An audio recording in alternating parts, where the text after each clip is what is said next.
Shalom, selamat pagi Bapak Ibu Saudaraku yang dikasih dalam Tuhan kita Yesus Kristus. Berjumpa kembali dengan saya di program kebenaran hari ini.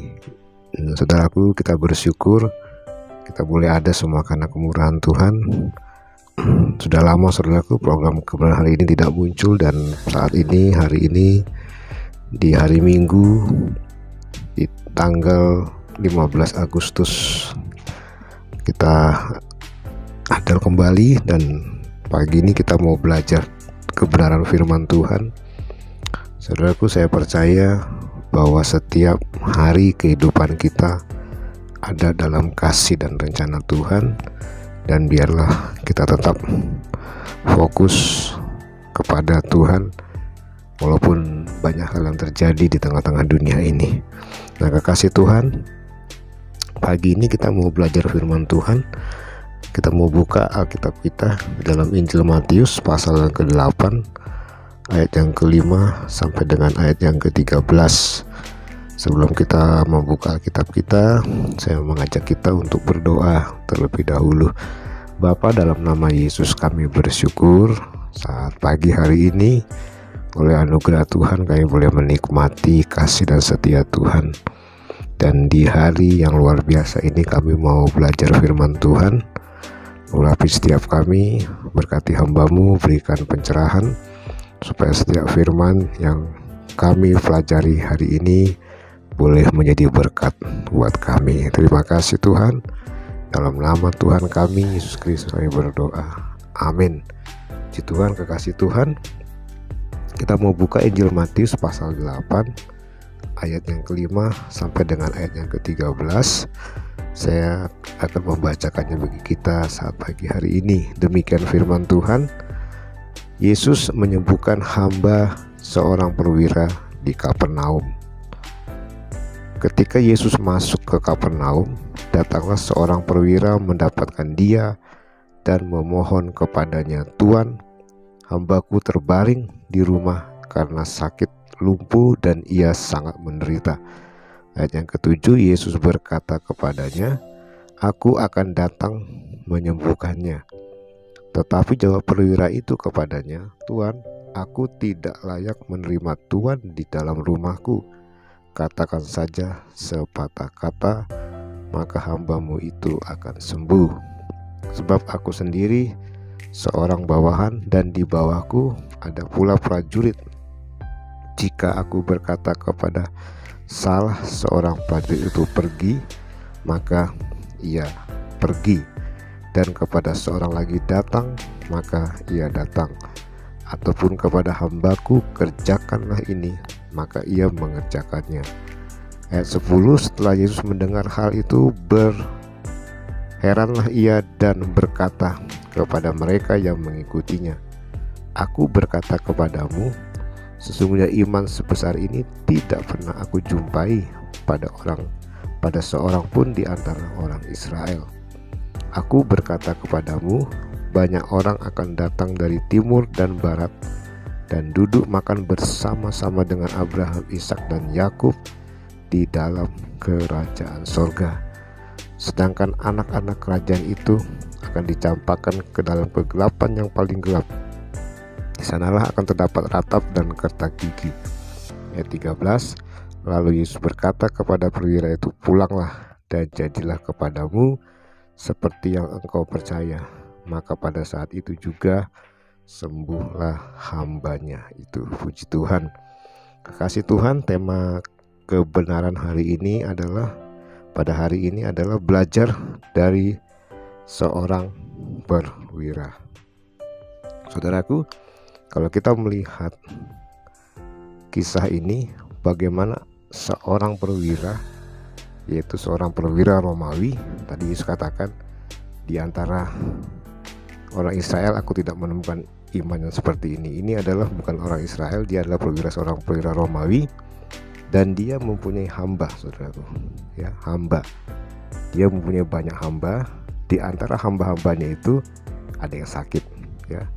Kekasih Tuhan, perwira dan hamba jauh perbandingannya. Tetapi pagi ini kita mau belajar Saudaraku, bagaimana Tuhan menyatakan kemuliaannya, Tuhan menyatakan mujizatnya, Tuhan menyatakan kasihnya kepada perwira ini, ya. Saudaraku, kita bersyukur, kita melihat bagaimana ketika Yesus masuk ke Kapernaum, datanglah seorang perwira mendapatkan dia dan memohon kepadanya. Saudaraku, perwira ini bukan orang Yahudi. Dia datang kepada Yesus memohon sesuatu supaya Yesus mengerjakan atau melakukan mujizat. Dan saudaraku, kita melihat bahwa perwira ini memohon kepada Yesus supaya Yesus melakukan mujizat bukan untuk dia, bukan untuk keluarganya, tetapi untuk salah seorang dari hambanya. Luar biasa, saudaraku, salah seorang dari hambanya. Saudara, kalau dalam istilah Romawi, perwira ini adalah disebut centurion. Centurion itu adalah pemimpin dari 1000 orang.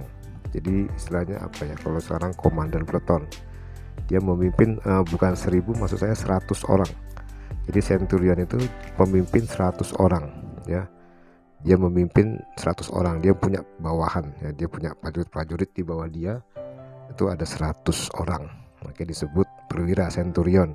Kalau tadi kita lihat di ayat yang ke-9, kalau dia katakan bahwa aku sendiri seorang bawahan dan di bawahku ada pula prajurit, dia bilang.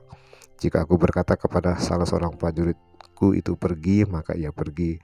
Apabila ia berkata kepada seorang prajurit itu datang, maka ia datang. Jadi kekasih saudaraku dalam Tuhan, perwira ini, centurion ini, perwira ini dia punya prajurit-prajurit di bawah dia, dan ketika dia memerintah kepada prajuritnya datang atau pergi, maka mereka datang atau mereka pergi. Nah, kekasih Tuhan, perwira ini bukan orang sembarangan, ya. Dia orang yang memang memimpin pasukan, ya, memimpin pasukan. Tetapi kekasih Tuhan, kenapa dia mau datang kepada Yesus dan memohon kepada Yesus buat hambanya, dan Yesus mengerjakannya buat dia, ya. Kalau kita lihat tadi, ya, ayat yang ke-13, dia katakan kepada perwira itu, pulanglah dan jadilah kepadamu seperti yang engkau percaya, maka saat itu juga sembuhlah hambanya. Saudaraku, pagi ini kita mau belajar dari seorang perwira ini, ya. Yang pertama, kita mau belajar tentang iman dari seorang perwira ini. Dia bukan orang Yahudi, dia orang Romawi, ya, dia kepala pasukan, saudaraku. Tapi ketika dia mendengar banyak kisah cerita tentang Yesus menyembuhkan, Yesus melakukan mujizat, ya, dia memiliki keyakinan, kepercayaan, memiliki iman bahwa ketika dia melihat hambanya sakit, dia percaya bahwa Yesus juga pasti akan bisa menyembuhkannya. Sehingga saudaraku, dia datang kepada Tuhan, dia memohon kepada Tuhan, dia menemui Tuhan Yesus, dia memohon kepada Tuhan untuk Tuhan menyembuhkan hambanya. Bahkan ketika Yesus berkata kepadanya, aku akan datang menyembuhkannya, perwira itu berkata, Tuhan, aku tidak layak menerima engkau, katakan saja sepatah dua patah kata, maka hambaku itu akan sembuh. Saudaraku, iman, keyakinan, kepercayaan yang teguh, yang kokoh. Dia percaya, dia yakin bahwa tanpa Yesus datang pun, ketika Yesus berkata sembuh, pasti sembuh. Dan iman itu nggak sembarangan dia dapat, saudaraku. Pasti dia sudah banyak mendengar tentang Tuhan Yesus, tentang bagaimana Yesus mengadakan mujizat kesembuhan, ya. Alkitab berkata dalam Roma, iman timbul dari pendengaran akan firman Tuhan. Mungkin ketika dia mendengar kisah-kisah tentang Yesus, disitulah imannya dia tumbuh, imannya muncul. Nah, saudaraku, Yesus berkata, tidak ada, aku belum jumpa di antara orang Israel pun punya iman seperti ini. Apa yang kita pelajari dari prajurit ini, saudaraku, yang pertama adalah iman. Ya, dari perwira ini, dari seorang perwira ini adalah iman, saudaraku. Iman yang luar biasa. Iman yang bukan sekedar perkataan, tapi iman yang bertindak. Dia yakin, dia percaya imannya akan menyembuhkan hambanya. Saudaraku, mari saat-saat akhir zaman ini kita mau lebih lagi bertumbuh dalam iman kita. Tantangan semakin banyak, masalah semakin luas, pergumulan, saudaraku, tidak mudah. Apalagi sekarang saat-saat pandemi, ada banyak sakit penyakit, ada virus, ada segala macam, saudaraku, masalah ekonomi, masalah kehidupan, masalah keluarga. Ya, banyak hal, saudaraku, yang sedang terjadi saat ini. Saudara, saya mau katakan, mari, dibutuhkan iman yang luar biasa. Apakah kita punya iman seperti perwira ini? Mari, saudaraku, kita mau belajar dari perwira ini, iman. Dan iman itu akan mengerjakan mujizat dalam kehidupan kita. Lalu yang kedua, saudaraku, yang kedua adalah perwira ini bukan hanya punya iman, saudaraku, tapi dia adalah orang yang rendah hati. Ya, dia orang yang rendah hati ketika dia berkata kepada Tuhan Yesus, Tuhan, aku tidak layak menerima Engkau di rumahku. Katakan saja sepatah dua patah kata, maka hambaku akan sembuh. Dia adalah orang yang rendah hati, saudaraku. Dia tahu, dia sadar keadaannya.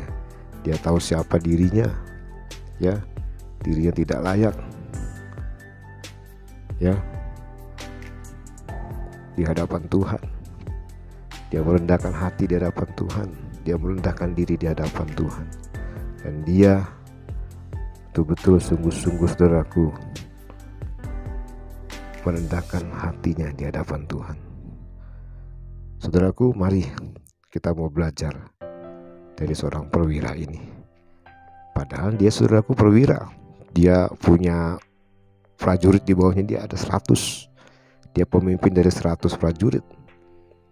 Saudaraku, kalau dia seorang perwira, pasti dia punya kedudukan yang baik. Ya, dia bisa memerintah siapa aja. Tetapi dia tidak mau. Dia datang kepada Yesus. Dia memohon. Dia merendahkan hati di hadapan Tuhan. Kerendahan hati yang dibutuhkan, saudara.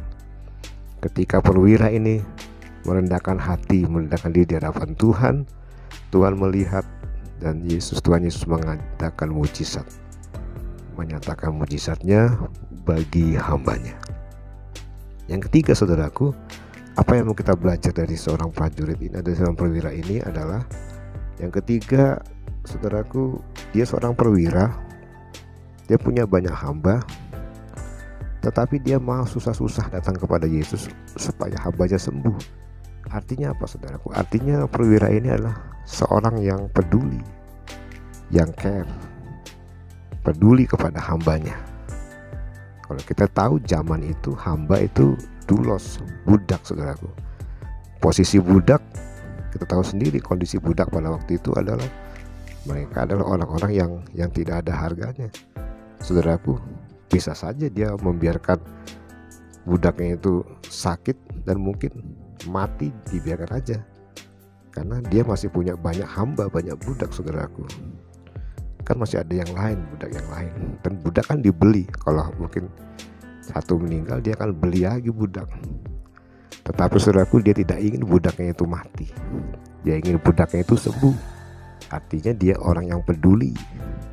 Walaupun itu cuma sekelas budak, sekelas hamba sekalipun, dia mau bersusah-susah datang kepada Yesus supaya Yesus menyembuhkan hambanya. Dia adalah orang yang care, yang peduli kepada orang lain. Saudaraku, mujizat dinyatakan oleh Tuhan Yesus ketika dia melihat kepedulian dari perwira ini. Dia peduli kepada orang lain, ya. Kalau dia saja, saudaraku, seorang perwira yang memiliki banyak bawahan prajurit, 100 prajurit, peduli kepada hambanya, apalagi Tuhan Yesus kepada kita. Amin. Ada pujian mengatakan, Allah mengerti Allah peduli segala persoalan yang kita hadapi. Saudaraku, Tuhan mengerti, Tuhan peduli kepada setiap kita. Ya, Tuhan mengerti, Tuhan peduli kepada setiap pergumulan kita. Pagi ini kita belajar dari seorang perwira. Ya, dia luar biasa. Dia bukan orang Yahudi, dia bukan orang Israel, dia orang Romawi. Tetapi Tuhan berkata, imannya luar biasa. Yesus berkata, iman orang ini luar biasa. Aku belum jumpai di antara orang Israel sekalipun. Lalu yang kedua, saudaraku, kita belajar dari kerendahan hati. Dia adalah seorang yang rendah hati, dia tidak sombong. Walaupun dia perwira, punya banyak bawahan prajurit di bawahnya, tapi dia tidak sombong. Dia mau datang kepada Yesus, memohon kepada Yesus buat kesembuhan hambanya. Dan yang ketiga yang kita mau belajar dari perwira ini adalah bahwa dia adalah orang yang care, dia adalah orang yang peduli kepada orang lain. Walaupun hambanya itu adalah kecil, ya, kecil, mungkin tidak ada artinya. Mungkin dia punya banyak hamba, 10, 20, 30 mungkin. Dia punya banyak pembantu, tetapi satu sakit dia tidak mau biarkan hambanya mati. Dia peduli, dia minta Yesus menyembuhkannya. Nah, kekasih Tuhan, apa yang dilakukan oleh Tuhan Yesus, Tuhan berkata, pulanglah. Saat ini juga hambanya sembuh. Kasih Tuhan, kita ada di akhir pada akhir zaman. Mari saya mengajak kita untuk kita belajar dari perwira ini. Seorang yang punya iman yang luar biasa, seorang yang rendah hati, dan seorang yang peduli. Biarlah kita menjadi orang-orang percaya yang terus bertumbuh dalam iman. Kita jadi orang-orang percaya yang, saudaraku, tetap rendah hati. Dan kita jadi orang-orang percaya yang peduli kepada orang lain. Biarlah pagi hari ini Tuhan Yesus memberkati kita semua. Tuhan menolong kita. Selamat beraktivitas di hari Sabat ini. Biarlah kasih setia Tuhan terus ada dalam kehidupan kita, menyertai kita sampai Tuhan Yesus datang yang kedua kali. Maranatha, Tuhan Yesus memberkati kita semua. Shalom.